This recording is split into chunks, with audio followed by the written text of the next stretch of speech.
감사. 그렇죠. 정답이죠. 영광을 돌리면서 감사를 했다. 감사를 했다. 이 본문은 지난 주일 설교 가운데 목사님께서 언급하셨던 말씀이기도 합니다.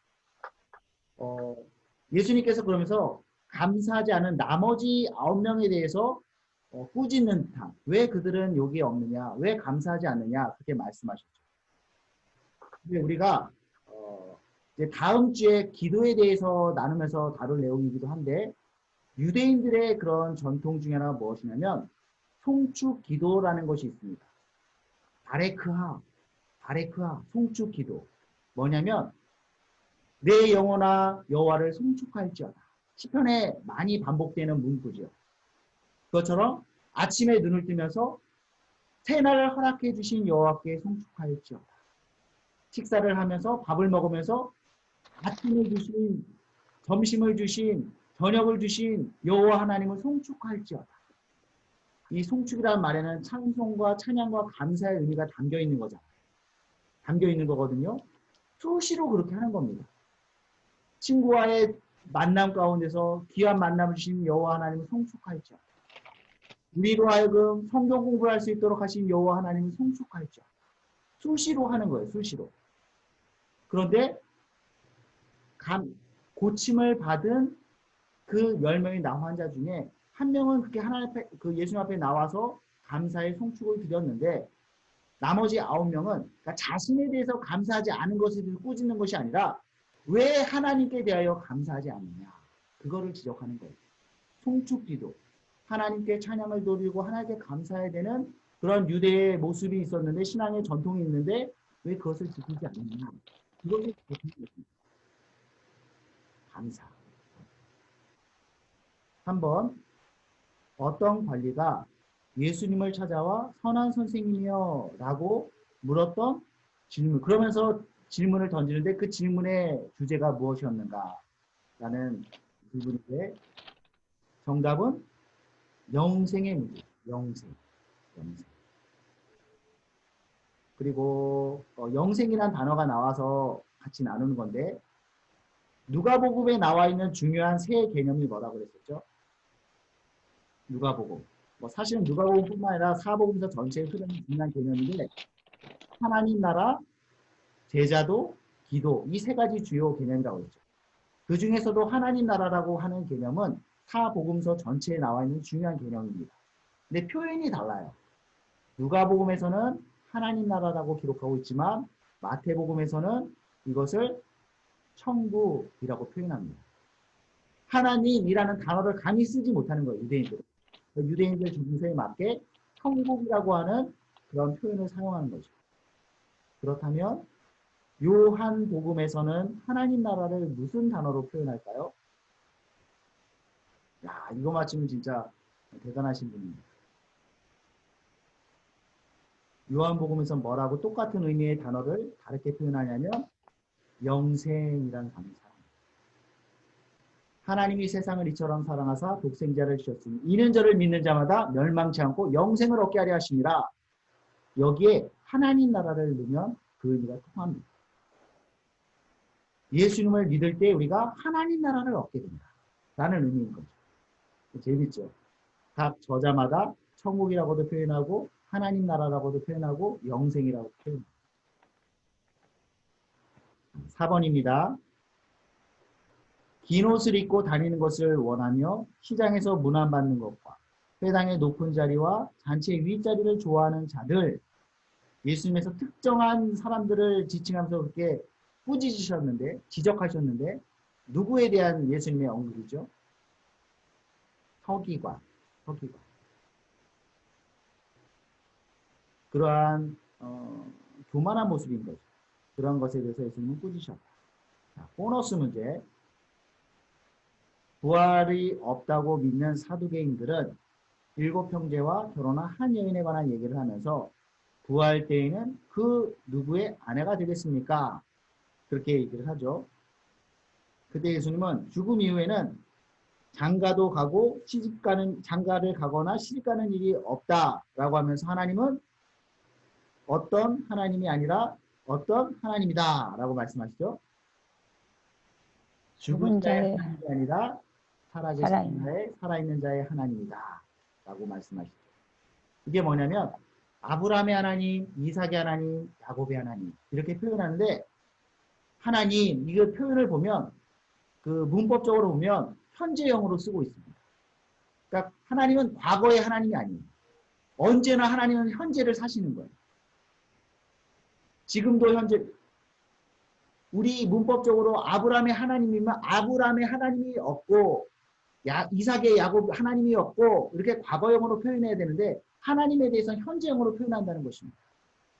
하나님의 현재성, 하나님의 영원성을 표현하는 거죠. 그래서 하나님은 죽은 자의 하나님이 아니라 살아계신 자의 하나님이다. 하나님은 언제나 현재를 살고 있는 그런 분이시다. 이렇게 우리가 이해할 수 있습니다. 이렇게 해서 우리 보너스 문제까지 총 6문제, 5문제를 풀었고요. 나중에 끝나고 나서 개별적으로 카톡으로 보내주시면 되겠습니다. 자, 오늘은 이제 제자도에 대해서 말씀을 나눌 텐데, 내용을 나눌 텐데, 먼저 지난번에 나눠드린 요한복음 프린터를 갖고 계신가요? 요한복음 프린터? 혹시 옆에 있으신 분은 요한복음 프린터를 끊으시면 되고, 뭐 없으신 분은 그냥 들으셔도 돼요. 이거를 다 살피지는 못할 것 같고요. 그냥 중요한 부분만 나눌 건데, 첫 장을 보면, 다 오셨나요? 모든 사복음서가 그런 것처럼 이 요한복음에 기록된 목적 역시 예수님에 대해서 기록한 것입니다. 그래서 기록 목적은 무엇이냐면 요한복음 20장 31절에서 분명하게 밝혀주고 있는데 이것을 기록함은 너희로 예수께서 하나님의 아들 그리스도심을 믿게 하려 하며 또 너희로 믿고 그 이름을 힘입어 생명을 얻게 하려 함이니라. 그렇게 목적을 기록하고 있죠. 그러면서 1장에서 예수님이 누구신가 그렇게 질문을 던져요. 그리고 여러 사람의 목소리를 통해서 그가 누구인지에 대해서 얘기하도록 합니다. 세례 요한이 하나님의 어린 양이다. 하나님의 아들이다. 그렇게 말씀하고 또 예수님은 자신에 대해서 인자다. 인자다.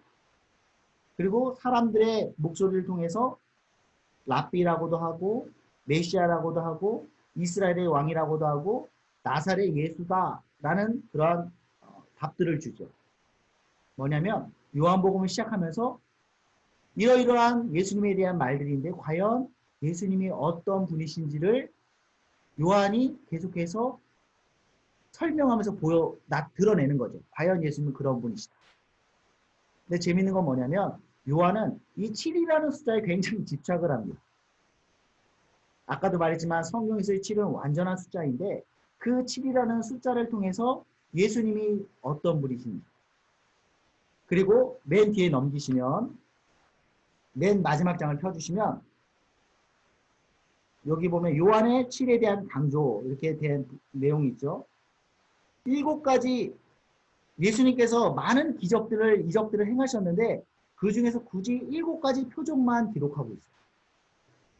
물로 포도주를 만든 사건, 병든 소녀를 치료한 사건, 38년 된 병자를 치료한 사건, 5,000명을 먹이신 사건, 눈먼 자를 고치신 사건, 나사로를 살리신 사건, 그리고 예수님의 부활, 자신의 부활까지 해서 7가지 표적을 기록하고 있습니다.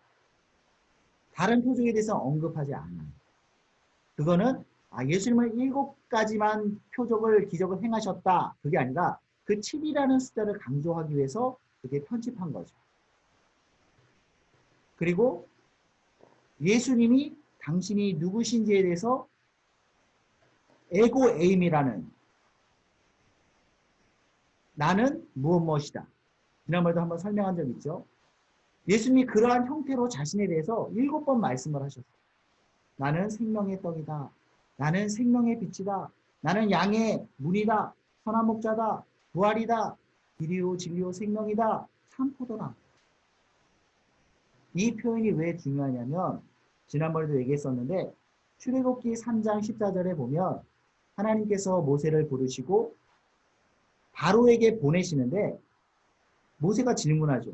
제가 모세 바로 앞에 서서 나를 보내신 당신에 대해서 뭐라고 얘기하면 됩니까? 뭐라고 하나님 당신을 소개하면 됩니까? 그때 예수님께서 나는 스스로 있는 자이다. I am who I am. 나는 무엇이다. 이렇게 하나님께서 자신을 소개해 준 그러한 이름이거든요. 그 표현을 가져다가 예수님께서 의도적으로 그렇게 사용하시는 거죠. 7번에 걸쳐서 나는 생명의 떡이다. 나는 생명의 빛이다. 그렇게 말씀하고 있다는 거예요. 이것을 요한은 7번의 그 표현을 통해서 예수님을 드러내고 있습니다. 그리고 또 중간에 보면 7번에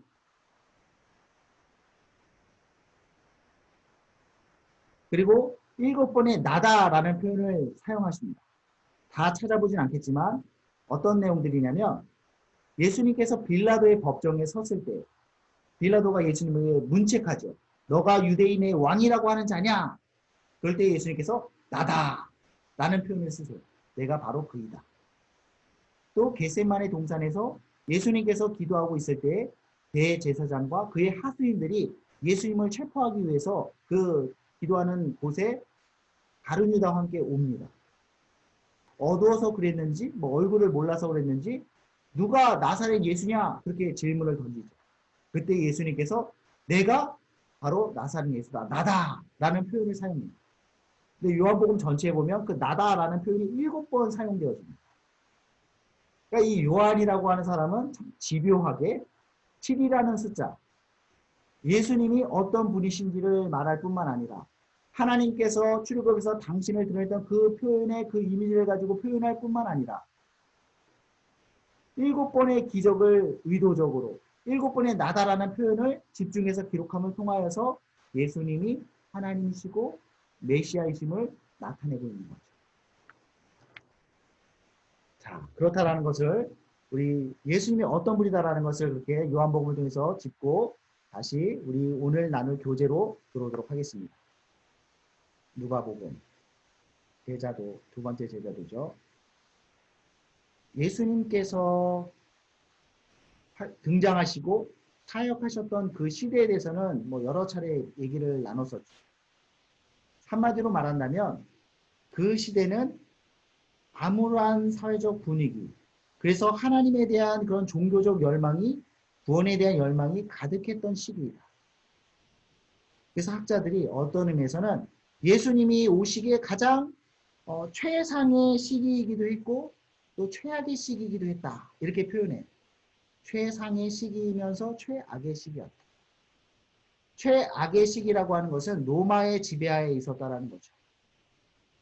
근데 그 서양에서 나온 영화들, 특히 로마가 주인공으로 되어진 로마의 입장에서 그려진 영화들을 보면 로마에서 굉장히 우호적으로 그렇게 그리고 있는데 사실 로마의 압제를 당하고 있는 식민지 입장에서는 그 통치가 굉장히 폭력에 가까웠습니다. 많은 세금을 때렸고 거기에 저항한다거나 제대로 내리지 못하면 군사력을 가지고 완전히 짓밟았어요. 그래서 굉장히 힘겨웠다라는 것입니다. 그렇기 때문에 그거와 비례해서 힘들면 힘들수록 더 구원에 대한, 더 메시아에 대한 약속과 예언에 대한 열망이 커지는 거죠. 그러한 시기에 예수님께서 사역을 하셨다. 그러면서 이번에 보면 세포리스 반란 사건 이렇게 기록했는데 얼마 되지 않은 예수님이 활동하셨던 그 얼마 되지 않았던 시기에 나사렛 도시에서 5km 정도 떨어진 세포리스 도시 이름이에요.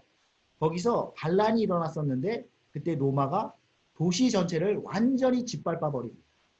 불태워 버리고 많은 사람들이 죽었겠죠. 그리고 살아남은 자들은 다 노예로 팔아버렸어요. 얼마나 로마가 폭압적으로 이스라엘을, 유대를 다스렸는지를 보여주는 사건인 거예요. 역사적인 기록이에요. 저는 이 내용을 보면서 우리나라의 3.1운동, 그걸 떠올렸거든요. 일제의 한거에서 만세운동을 펼치지만 철저히 짓밟히죠. 총과 칼에 의해서. 완전히 꺾였지만 오히려 그 일로 인해서 우리나라 한일 정신이 더 고취됐고 독립에 대한 그 열망이 더 커지는 사건이 바로 우리 3.1운동 아니겠습니까? 그것처럼 이 세포리 반란 사건은 유대 땅에 있어서 그러한 로마에 대한 저 로마가 궁극적으로 우리가 함께 갈 수 있는 파트너이구나. 그것이 그런 꿈에서 깨게 만드는 사건이었다는 거죠. 그리고 하나님께서 약속해 주신 그 메시아에 대한 정말 우리를 구원해 주실 분은 하나님밖에 없다. 그러한 열망이 커지게 되는 그러한 사건이었다.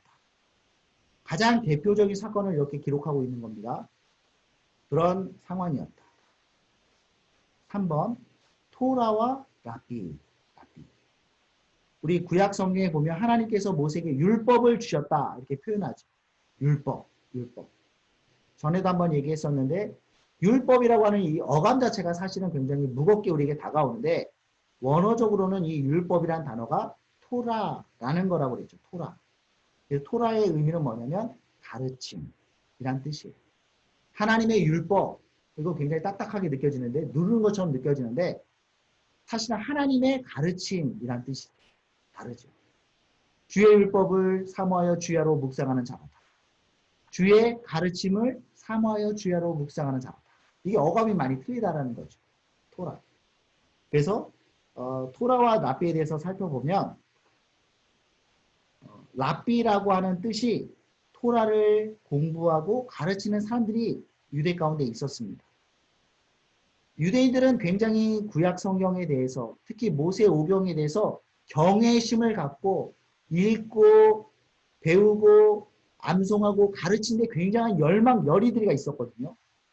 그 중에서도 탁월한 그러한 실력을 갖춘 사람들을 존경하는 뜻에서 나의 주인이라는 의미의 랍비라는 단어를 사용했습니다. 그러니까 오늘날 우리나라에서의 선생님, 제자의 관계랑은 좀 틀리다는 거죠. 요즘 이 선생님의 그 위상이 많이 떨어졌죠, 우리나라에서. 학교에서 우리나라도 예전에는 선생님 그림자도 밟지 않는다라는 말이 있었다고 하는데 이미 제가 학교 다닐 때에도 그런 말이 있었다더라 이제 그렇게 전설이 되어버렸죠. 이제는 선생님의 권위가 별로 없죠. 근데 유대 시대에 이 랍비라고 하는 사람들은 굉장히 존경의 의미였고 실제로 굉장히 존경을 받았다. 근데 그들은 부유한 사람이나 제사장 그런 그룹에서 나온 것이 아니라 일반인들 중에서 그래서 다양한 직업들을 가지고 있었습니다. 대장장이, 계단사, 농부, 가죽 세공사, 예수님은 목수였죠. 그런 다양한 재능을 가진 사람들, 직업을 가진 사람들이 그거와 상관없이 성경에 대한 열의를 가지고 가르치는 사람들, 그런 사람들을 랍비라고 그렇게 존경의 뜻을 담아서 불렀다. 그래서 랍비라고 한다면 그 자체가 이 사람에 대한 존경의 뜻을 표하고 있는 거예요.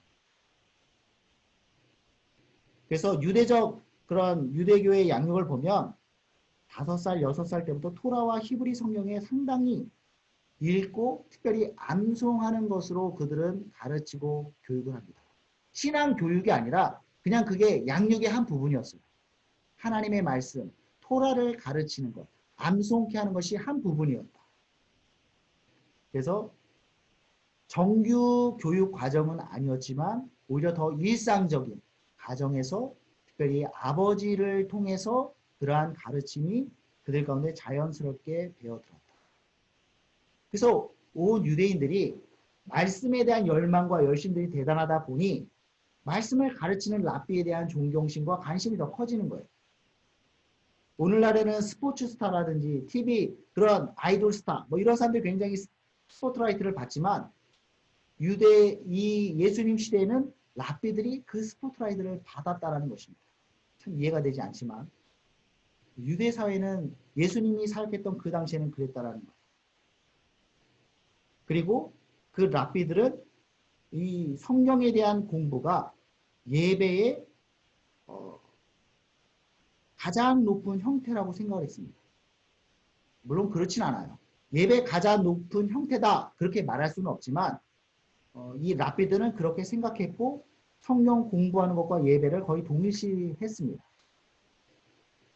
그래서 요한복음에 보면 예수님께서 무화과 나무 아래 있는 나다니엘을 보시면서 너는 간사한 것이 없구나. 참 이스라엘 사람이다. 그렇게 칭찬해주는 장면이 나오세요. 근데 나다니엘이 나를 언제 보셨습니까? 내가 뭘 했다고 나에게 그렇게 칭찬해 주십니까? 그렇게 말하죠. 그때 예수님께서 너가 무화과 나무 아래 있는 것을 내가 보았다. 그렇게 말씀하시죠. 우리는 그 얘기를 들으면 그게 뭐 어쨌다는 거야. 그런 반응을 보이잖아요. 근데 당시에 그 무화과 나무 아래 있었다라는 것은 어떤 의미냐면 중동 지역이 덥고 뜨거운 태양이 있다 보니 그들은 나무 그늘 아래서 주로 율법을 공부했습니다. 나무 그늘 아래서 시원한 그늘 아래서 보통 말씀을 읽고 공부하고 연구하는 그런 시간들을 가졌다라는 거예요. 그러니까 유대인들이 나다넬이 무화과 나무 아래 있었다라고 들으면 아, 이 친구가 거기서 성경 공부를 했구나. 말씀을 묵상하고 있었구나. 그렇게 유대인들은 안다라는 거죠. 그러한 모습에 대해서 예수님도 아, 간사한 것이 없도다. 참 이스라엘 백성이다. 이스라엘 사람이다. 칭찬해 주셨다는 것입니다. 이걸 오늘날 우리에게 적용한다면 성경 공부 온라인 영상 앞에 있는 너희들은 간사한 것이 없도다. 참 이스라엘 사람이다. 주님께서 그렇게 칭찬해 주시겠죠. 그렇게 율법에 대해서 말씀에 대해서 관심을 갖고 연구하고 공부하는 것에 대해서 예수님도 귀하게 여기셨다. 그래서 랍비들은 그렇게 말씀 연구에 늘 힘썼던 사람입니다. 2번으로 넘어가서요. 예수 그리스도와 랍비 예수. 제가 왜 이런 얘기를 하고 있냐면 우리가 흔히 알고 있는 예수님은 우리가 서양을 통해서 미국을 통해서 율법에 대해서 예수님에 대해서 기독교에 대해서 우리가 받아들였잖아요. 그러다 보니까 많은 부분이 서양의 시각에서 성경을 그리고 예수님을 이렇게 보는 시각들이 있습니다. 근데 사실 예수님은 2000년 전에 중동 지역이라고 하는 팔레스타인 지역이라고 하는 특정한 공간에 이 땅에 오셨다라는 거죠. 그래서 유대 문화라고 하는 것을 완전 무시하고 살아내신 것이 아니라 그 문화 속에서 예수님은 자라나셨고 그 문화의 코드를 통해서 생활하시고 말씀하시고 가르쳤다라는 거예요. 그래서 예수님은 당시 사람들에게 보여줬을 때 오늘날 우리는 예수하면 예수 그리스도가 먼저 탁 튀어나오잖아. 예수 그리스도. 그리스도란 말이 기름 부음 받은 자라는 의미라고 했죠. 기름 부음 받은 자. 구약시대에는 왕이나 선지자, 제사장이 기름을 부음받은 자였는데 예수님께서는 그러한 왕으로서 선지자로서 대제사장으로서 기름 부음받은 메시아다. 이제 그런 의미에서 우리는 예수 그리스도라는 것을 아예 받아들이고 있죠. 그러나 예수님 당시에 제자들이 처음 예수님을 대했을 때 그들이 예수님을 바라보는 시각은 무엇이었냐면 랍비 예수로 바라봤다는 거예요. 랍비 예수. 나눠드린 교재에 보면 예수님 당시 유대인들은 성경에 대해서 지대한 관심을 가지고 있었어요. 그래서 성경을 배우는 일에 굉장히 열심들이 있어. 그리고 좋은 랍비가 있다고 한다면 쫓아다니면서 찾아다니면서 배우려고 했던 열심들이 컸어요. 요즘은 최고의 관심사가 건강이 아닐까. 또한 다이어트가 아닐까. 유튜버들이 요즘 많잖아요. 다이어트하는 그런 유튜브를 보면 굉장히 많은 그런 사람들이 조회수를 기록합니다. 만약에 그때 당시에 좋은 랍비가 유튜버로 이렇게 활동을 했다면 엄청난 조회수를 기록하고 엄청난 팔로워가 그들을 따라다녔겠죠. 그러나 유튜브가 없었던 그 시대는 직접 랍비들을 쫓아다니면서 배우고자 하는 열망들이 끊이지 않았다. 그래서 예수님의 그 12 제자들도 처음에는 예수님이 저분이 메시아구나 라고 따랐던 것이 아니라 대단한 분이신데 훌륭하신 랍비인데 내가 좀 배워야겠다. 그러한 마음으로 랍비로서 생각해서 따라 나섰다라는 것입니다. 그래서 예수님께서 공생의 기간 동안 당신이 감당해야 될 사명을 감당하시기도 했지만 한편으로 제자들을 가르치는 데 있어서 자신이 랍비 예수가 아닌 예수 그리스도임을 제자들에게 계속해서 가르치시고 알려주시고 확인하는 것이 제자도의 핵심이었다는 거예요. 우리는 딱 알죠. 딱 예수님, 예수 그리스도, 메시아, 구주 이런 것들이 우리는 연상돼서 금방금방 튀어나오고 연결되지만 예수님을 따랐던 최초의 제자들은 그게 연결이 안 됐던 거예요. 그래서 예수님이 기적을 행하실 때마다 과연 저는 누구인가? 어떻게 이런 일을 행하는가? 놀라는 거죠. 놀라는 거.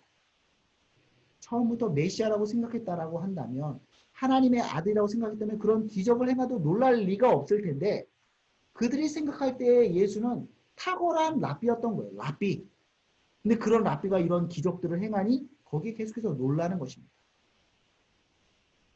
예수님은 그렇게 계속해서 제자들을 자신이 누구임을 천천히 나타내시고 가르쳐 주시고 마침내 그들로 하여금 베드로의 고백처럼 주는 그리스도시요 살아계신 하나님의 아들이십니다. 라고 고백해 하신 거죠. 2번 회당에서 가르치시는 예수님. 예수님은 그 사역을 보면 공생애를 시작하시고 많은 부분이 회당에서 예수님께서 가르치십니다. 이게 어떤 의미가 있냐면 예수님께서 회당에서 가르치셨다. 처음부터 예수님이 유대인들에게 바리새인들이나 종교 지도자들에게 배척을 당하지 않았다라는 거죠. 그가 회당에서 가르쳤다는 것은 당대의 기준에서 상당한 지식을 갖고 있었다. 가르칠 수 있을 만큼.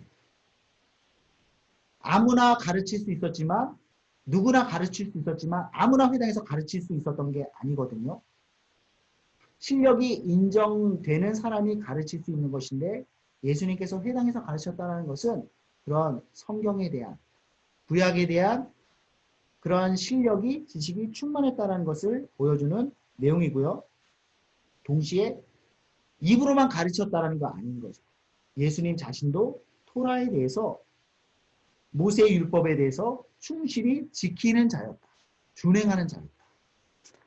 그래서 예수님께서도 스스로 그렇게 말씀하셨죠. 내가 율법을 폐하러 온 것이 아니라 이 율법을 완성시키러 왔다. 그래서 율법은 잘못된 것이다. 그렇게 말씀하시면 안 됩니다. 죄인된 우리가 율법을 소화를 못하는 거죠. 그래서 예수님께서 그 율법을 완성시키셨고 우리는 예수님을 통해서 율법이 우리에게 요구하는 의를 만족시켰고 이제는 하나님의 백성으로 살아갈 수 있게 되는 것입니다.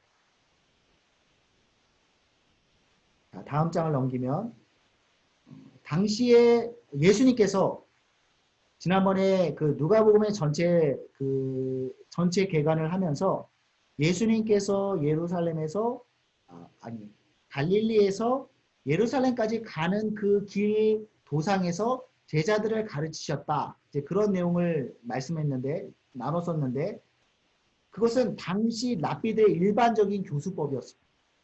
예수님만 길에서 그렇게 제자들을 가르치신 것이 아니라 일반적으로 랍비들은 계속 돌아다녔거든요. 그래서 길 위에서 걸어 다니시고 비유로 가르치시고 때로는 논쟁을 하시고 성경을 해석하시고 그러한 방식들로 랍비들이 제자들을 가르치고 양육했다. 예수님의 그러한 방법도 당시에 전형적인 랍비의 가르침의 모습이었다. 그리고 랍비의 목표는 무리를 가르치는 것과 동시에 자신을 계승할 그 제자들을 양성하는 것이 랍비들의 중요 사역이었습니다. 그리고 예수님 역시 십자가의 메시아로서의 사명을 감당할 뿐만 아니라 무리들을 가르치시고 또 특별한 선택하신 그 제자들을 양육하는 것에 집중적으로 사역을 하셨다. 우리가 알 수가 있는 거죠. 그래서 그 랍비의 제자가 된다라고 하는 것은 유대 사회 속에서 어떤 것을 의미하냐면 성경뿐만 아니라 그 랍비의 삶 자체도 본받는 것을 포함하고 있는 것입니다. 그래서 그 삶을 통해서 토라를 하나님의 말씀을 어떻게 적용시키고 어떻게 살아내느냐를 선생님의 삶을 통해서 배우는 거죠. 그리고 이거는 이제 유대인들 간에서 따로 말하지 않죠. 문화적으로 이렇게 다 통용되는 내용인 거예요. 이것을 우리에게 적용한다면 예수님의 제자가 된다라고 하는 것은 성경에 기록되어 있는 예수님의 가르침 그 내용뿐만 아니라 예수님의 삶의 내용을 우리가 답습하여서 우리도 똑같이 살아내는 것을 의미하는 것입니다. 예수님의 제자가 된다는 것을. 그래서 우리는 예수님의 가르침, 예수님의 삶을 따라야 되는 제자인 거죠. 자, 여기 3번에 보면 제자들을 부르시니. 제자들은 부름받은 자들입니다. 부름받은 자들. 그래서 누가복음에 보면 예수님께서 12제자들을 부르시는데 그냥 부르시지 않아요. 그 바로 앞에 어떤 내용이 기록되어 있냐면 산에 올라가셔서 밤새 기도하시죠. 밤새 기도하시고 그 다음날 12명을 선택하십니다. 그런데 또 보면 제자를 부르실 뿐만 아니라 사도로 세우시죠. 제자와 사도의 구분이 있습니다. 차이가 있습니다. 그 차이는 뭐냐면 제자는 배우는 학생이고 배우는 자이고 부름받은 자입니다. 반면 사도는 예수님께 정권을 부여받은, 그러니까 예수님의 대리자로서 견습생에서 이제는 실습생으로, 그리고 더 나아가서는 예수님을 대신하는 그 사람으로서 보냄받은 자라는 거죠. 그래서 성경에 보면 사도는 12사도가 있습니다. 여기 나와 있는 것처럼 베드로, 안드레, 야고보, 요한, 빌리, 바돌로메, 마테, 도마, 알파오의 아들 야고보, 셀로진 시몬, 야고보의 아들 유다, 그리고 가룟 유다. 이렇게 12명인데 예수님의 제자는 몇 명인가 라고 하면 12명! 그러면 틀린다는 거죠. 예수님께서 12명의 제자를 선택하시고 그들을 12사도로 세우셨지만 이 12명 이외에 더 많은 제자들이 있었다라는 거예요. 예수님을 따르는 무리들, 예수님을 용납하셨기 때문에 따를 수 있었던 거죠. 그들이 다 예수님의 제자가 되는 것입니다. 그래서 마가의 다락방에 보면 예수님이 승천하신 후에 마가의 다락방에 모여있던 사람이 몇 명이었죠? 120명이었죠. 그래서 그들이 예수님을 따르던 제자들이었던 것이죠.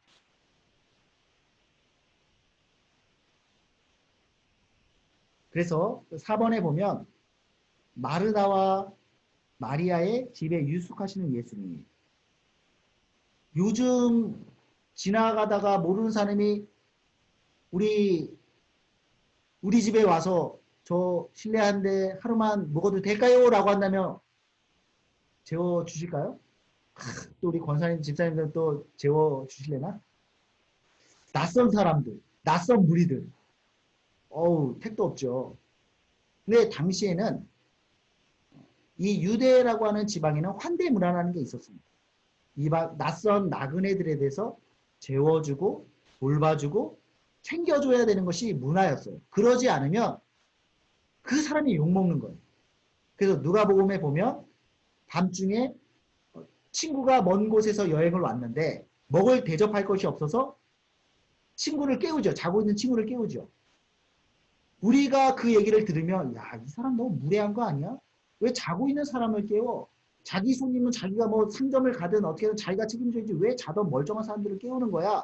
그렇게 우리는 이해하지만 우리 문화에서는 당시 문화에서는 자기 집에 온 손님에 대해서 대접하는 게 맞는 거예요. 그게 상식적인 거예요. 그러기 위해서는 동네 사람이 같이 그 일을 해야 되는 것입니다. 만약에 온 손님을 대접하지 못한다? 내가 욕먹을 뿐만 아니라 그 동네 전체가 싸잡아 욕을 먹는 일이에요. 그러니까 일어나서 도와야 되는 게 맞는 거라는 거죠. 무례한 요구를 한 것이 아니라 마땅히 요구할 수 있는 것을 요구한 것이고 그래서 그렇게 대접하는 것이 맞다라는 거죠. 그런 문화가 있었기 때문에 예수님이 묵을 수 있었던 것이고 동시에 당시 유대인 가운데 존경받는 랍비에 대해서는 서로 집으로 모시려고 했습니다. 거기서 주무실 뿐만 아니라 자연스럽게 그곳에서 가르침이 이루어질 수 있도록. 그래서 여기 보면 1세기 유대인이라고 하면 익숙한 격언이 있었다. 당신의 집이 랍비의 모임 장소가 되게 하라. 그들이 오가며 내는 먼지에 뒤덮이고 그들의 말을 목마른 자처럼 들이켜라. 랍비를 집에 모시고 그와 교제하는 시간을 갖는 것이 복되다라는 거죠. 그러한 격언이 있을 정도로. 그래서 예수님이 가는 곳마다 나그네 모습으로 그렇게 돌아다니셨지만 머물 곳이 있었고 때로는 당당하게 요구를 하셨고 그것이 일상적인 모습이었기 때문이다. 그래서 여기 비번에 보면 당시 유대인들은 성경 공부를 대단히 귀하게 여겼다.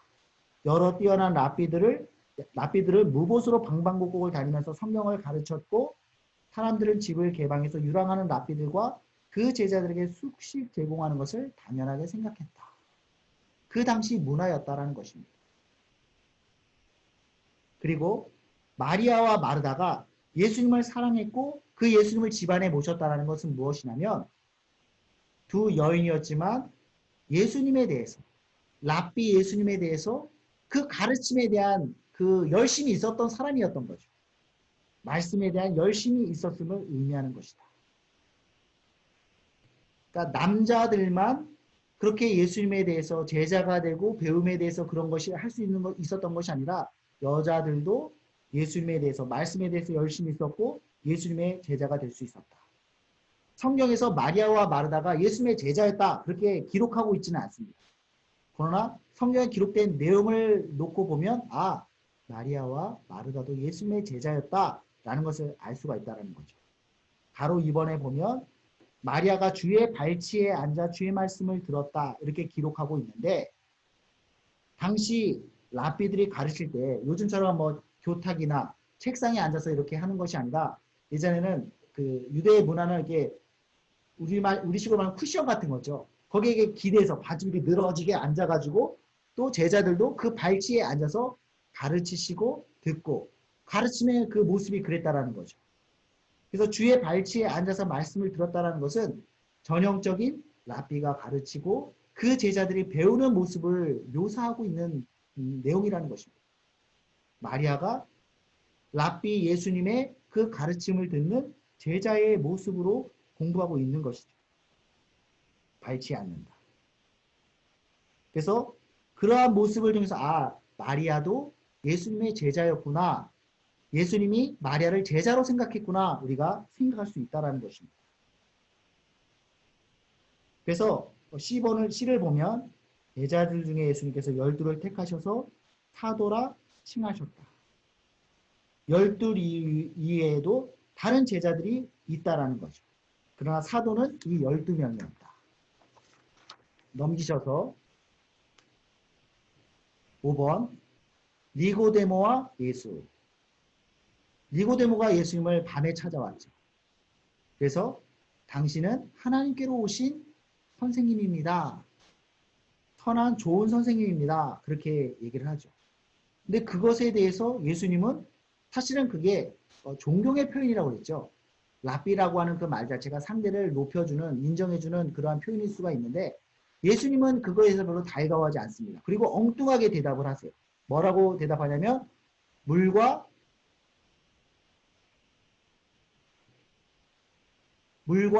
성령으로 거듭나지 아니하면 하나님 나라를 볼 수 없다.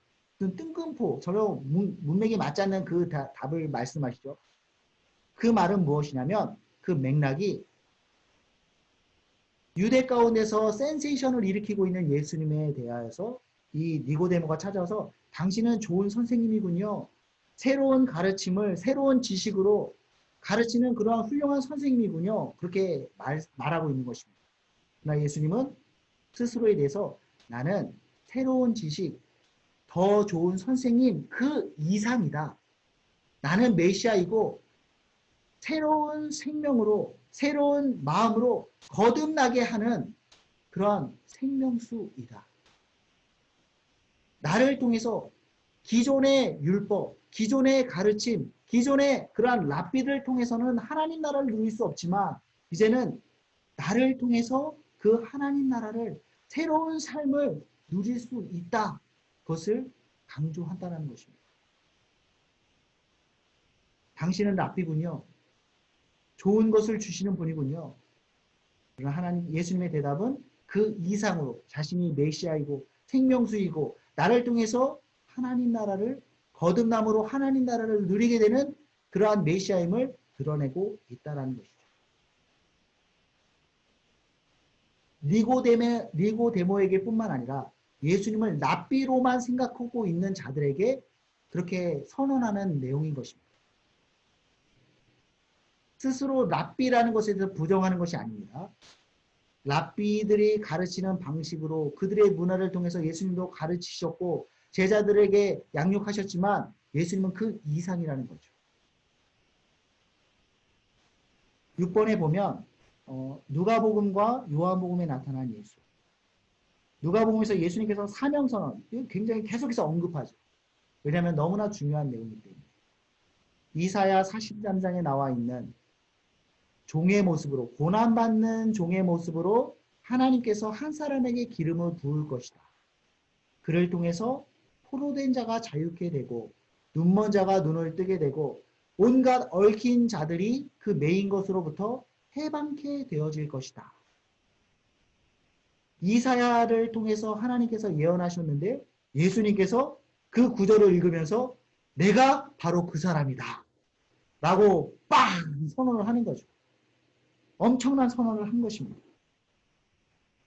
그리고 누가복음에서는 그 예수님의 선언을 더 그렇게 말씀하신 것이 정말 진리임을 나타내기 위해서 두 가지 기적들을 그 다음에 이어서 기록하고 있습니다. 중풍병자를 고치신 사건, 폭풍우를 잠잠케 하신 사건. 중풍병자를 고친 것은 단순히 병자를 고친 것 이상으로 병을 고치시면서 내 죄를 사하노라 그렇게 말씀하고 있죠.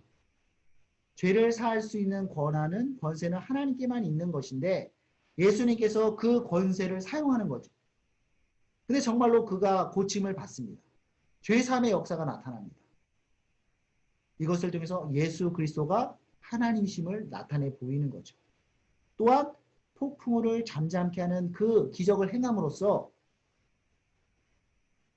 물, 폭풍우, 혼돈 이런 것들을 상징하는 것을 잠잠케 하시고 컨트롤하시는 그 하나님을 연상시키는 거죠. 공허와 혼돈과 암흑 가운데 있었던 그 창조 이전의 세상을 하나님께서 말씀으로 의미 있게 질서 있게 빛으로 채우셨던 것처럼 예수님께서 말씀으로 그 자연을 다스리시고 창조주 하나님으로서 그들 앞에 우뚝 서신 것을 보여주는 것입니다. 제자들에게 그리고 그 성경을 읽는 성도들에게 예수 그리스도가 그렇게 선언하셨던 것처럼 메시아 하나님이심을 선언하는 거죠. 그리고 아까도 얘기했지만 요한복음에서도 예수님이 누구신가에 대해서 질문을 던지시고 계속해서 답변을 하고 있는데 당시 사람들 시선에서는 예수님은 보통 사람은 아니었죠. 다만 훌륭한 랍비. 마치 니고데모가 생각했던 것처럼 랍비 예수님이라고 생각했는데 그러한 생각을 예수님께서 깨우쳐 주시는 거죠. 요한복음에서는 7가지 답변을 통해서 하나님의 어린 양이다. 하나님의 아들이다.